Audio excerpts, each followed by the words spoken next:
आप लोगों के द्वारा रूट आयोजन किया जा रहा है, तो क्या कुछ रूट मैप बनाए गए हैं, किस तरीके से रूट आयोजन यहाँ पे किया जा रहा है और कब से ये लागू होगा? देखिए, जैसा इस समय आपको पता है कि सावन का पवित्र मास चल रहा है, जिसमें से पहले सोमवार बीत भी चुका है। यहाँ जनपद में भदेश्वर नाथ का जो पवित्र मंदिर है, जो पौराणिक मंदिर है, इसमें महाशिवरात्रि के दिन लगभग 8 लाख से लेकर के और 10 लाख तक कांवड़ियों द्वारा जलाभिषेक किया जाता है। ये कांवड़िया जनपद अयोध्या जा कर के और सरजू नदी से जल लाते हैं। इस कारण से जो NH-28 है, इस पर डाइवर्जन की व्यवस्था परंपरागत रूप से रहती है। जैसा कि आपको पता है कि पड़ोसी जनपद अयोध्या में भी श्रद्धालुओं का बहुत भीड़ रहती है और वहाँ भी कार्यक्रम होते रहते हैं।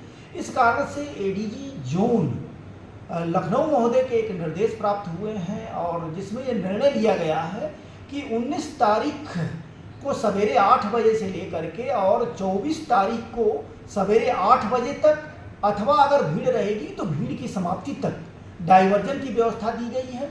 डाइवर्जन के पीछे मकसद ये है कि किसी भी तरीके से जो पवित्र मकसद में कांवड़िया आवागमन कर रहे हैं, वहाँ कोई दुर्घटना ना होने पाए और स्मूथ रूप से सुरक्षित तरीके से ये पवित्र मास में यात्रा पूरी हो सके। इसके लिए इंटरनल व्यवस्था भी पूरी तरीके से मुकम्मल की गई है। जनपद बस्ती की पुलिस द्वारा NH-28 के साथ साथ पड़ोसी जनपदों, चाहे वो गोंडा जनपद हो, चाहे वो अंबेडकर नगर हो, चाहे वो संत कबीर नगर हो, सारे जनपदों से स्थलीय स्तर पर मीटिंग करके, भ्रमण करके और ट्रैफिक डाइवर्जन के जो निर्देश प्राप्त हुए हैं उसका अनुपालन कराने की मुकम्मल तैयारी की गई।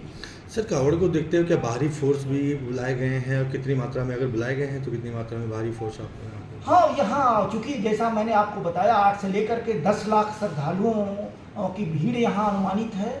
इस कारण से ये पूरे जोन से यहाँ पुलिस बल आवंटित होता है। इसमें राजपत्रित अधिकारी भी होते हैं, इसमें सिविल पुलिस के इंस्पेक्टर से लेकर के कांस्टेबल तक के लोग होते हैं, PSC का कंपोनेंट होता है, फ्लड कंपनी के लोग होते हैं और ये बाहर से फोर्स आती है, उनका ब्रीफिंग करके और उनकी ड्यूटियाँ लगाई जाती हैं। पूरे के पूरे उसको जोनल और सेक्टर की व्यवस्था के तहत कराया गया है। ड्रोन के माध्यम से निगरानी की व्यवस्था की जाती है। CCTV कैमरे पूरे रास्ते के साथ साथ प्रमुख मंदिरों और जनपद के जो सीमावर्ती स्थल है वहाँ भी लगाया गया है, ताकि एक तरफ तो स्मूथ ट्रैफिक चलाया जा सके, दूसरी तरफ किसी तरीके के अपराध कारित ना हो, इसके लिए मुकम्मल पुलिस प्रबंधन किया जा रहा है। सर, विगत वर्षों में देखा गया